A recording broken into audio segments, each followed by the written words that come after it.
குழந்தைங்க சேட்டை பண்ணும்போது நாங்கள் எல்லாரையும் ஜம்ப் பண்ண சொல்லுவோம். ஜம்ப் பண்ணுறது அவங்களுக்கு ரொம்ப ஜாலியாக இருக்கும்.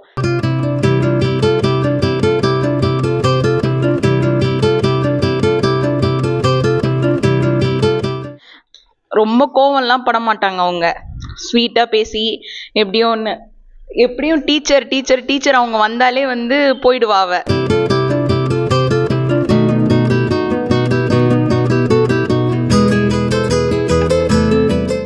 அங்கன்வாடி மையங்களில் குழந்தைகளுக்கான சேர்க்கை தற்போது நடந்து வருகிறது.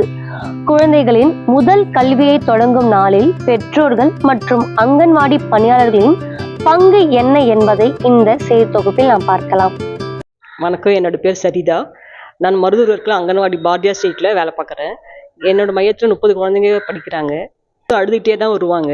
நாங்கள் தூக்கி அவங்கள சமாதானப்படுத்துவோம். நாங்களும் உதவியாளரும் 2 பேருமே கூப்பிட்டு சமாதானப்படுத்துவோம். எங்கள்கிட்ட வந்துட்டுமே ஒட்டிப்பாங்க. ஒரு 5 நிமிஷம் தான் அழுவாங்க. அதுக்கப்புறம் அவங்க அம்மாவுக்கு பாய் சொல்லி அனுப்பிச்சிருவாங்க.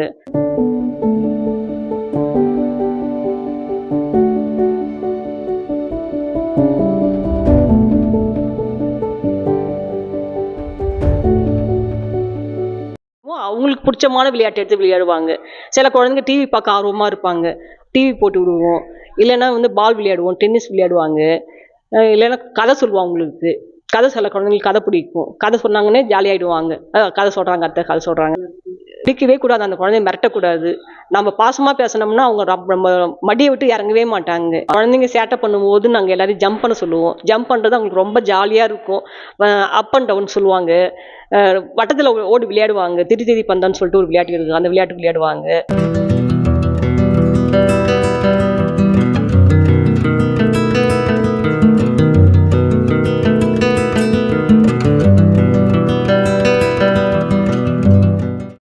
தூக்கி தான் சமாதானப்படுத்துவோம். நாங்கள் சாக்லேட்ஸ் வச்சுருப்போம், கையில் பிஸ்கெட் வச்சுருப்போம், ஸ்நாக்ஸ் நிறையா வாங்கிட்டு வந்து வச்சுருப்போம். அதை வந்து எல்லாருக்கும் ஷேர் பண்ணி கொடுப்போம்.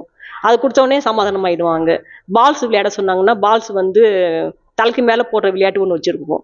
அந்த ஜாலியாக விளையாடுவாங்க. அந்த விளையாட்டு விளையாடும் போது குழந்தைங்கள மிரட்டக்கூடாது, அடிக்கக்கூடாது, லீவ் போடாமல் வரணும். ஒரு நாள் கூட அவங்க லீவ் போடாமல் வந்தாங்க தான் குழந்தைங்கள பாதுகாப்பாக பார்த்துக்க முடியும்.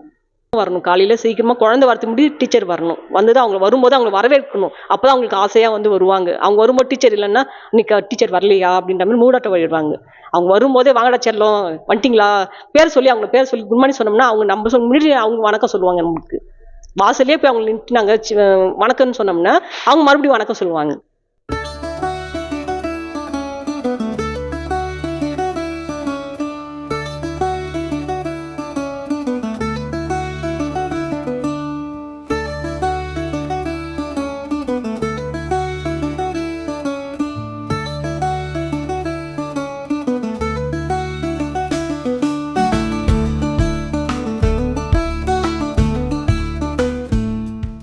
ஒரு 3 months பால்வாடிக்கு போயிட்டு இருக்கான்.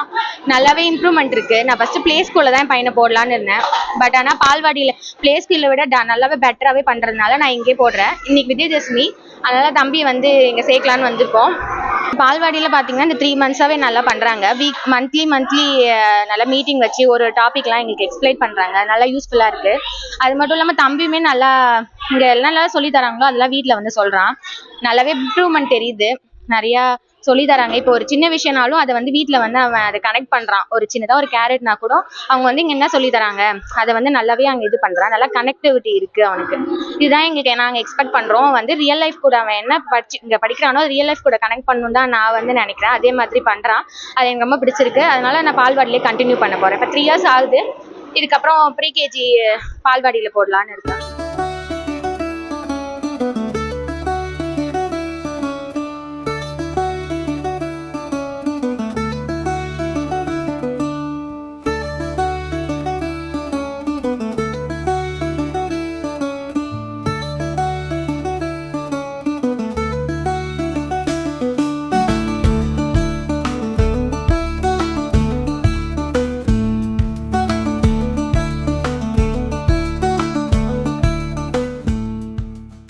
வீட்டில் வந்து குழந்தைங்கள எல்லாமே ஃப்ரீயாக விட்டுருவோம். ஆனால் பால்வாடியில் அதே மாதிரி குழந்தைங்கள வந்து ஃப்ரீயாக விடணும். எந்த ஒரு ஏதாவது ஒன்று அடிக்கிறது அந்த மாதிரிலாம் எதுவும் பண்ணக்கூடாதுன்னு நான் எக்ஸ்பெக்ட் பண்ணுறேன். ஆனால் அந்த மாதிரி தான் இருக்காங்க.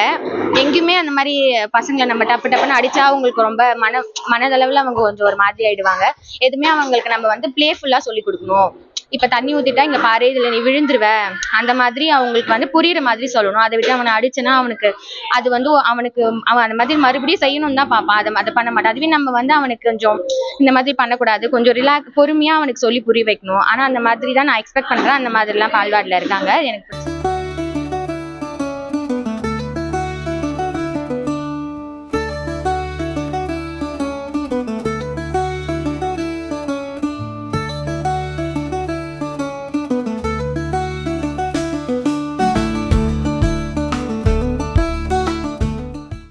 ஃபர்ஸ்ட் டைம் அனுப்பும்போது கொஞ்சம் பயமாக தான் இருந்துச்சு மேம் வந்து கூப்பிடும்போது.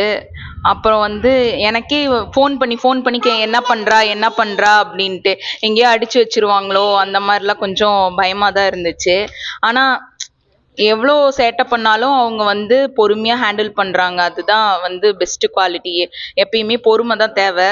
பொறுமையாக எல்லாருமே வந்து அமைதியா இரு அப்படின்னு சொல்லி ரொம்ப என்கரேஜ் பண்ணி நியூட்ரிஷன் வைஸ் கரெக்டாக சத்து மாவு அந்த இது டைம் வந்துச்சுன்னா ஃபோன் பண்ணி கூப்பிடுவாங்க கரெக்டாக.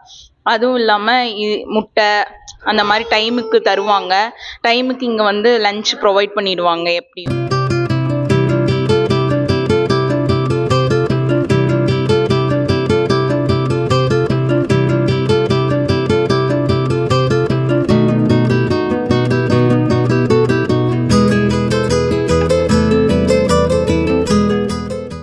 எப்பயுமே வந்து ஒரு குழந்தைய வந்து நம்ம கம்பேரே பண்ண முடியாது. ஏன்னா ஒவ்வொரு குழந்தைக்கும் ஒவ்வொரு டேலண்ட் இருக்கும்.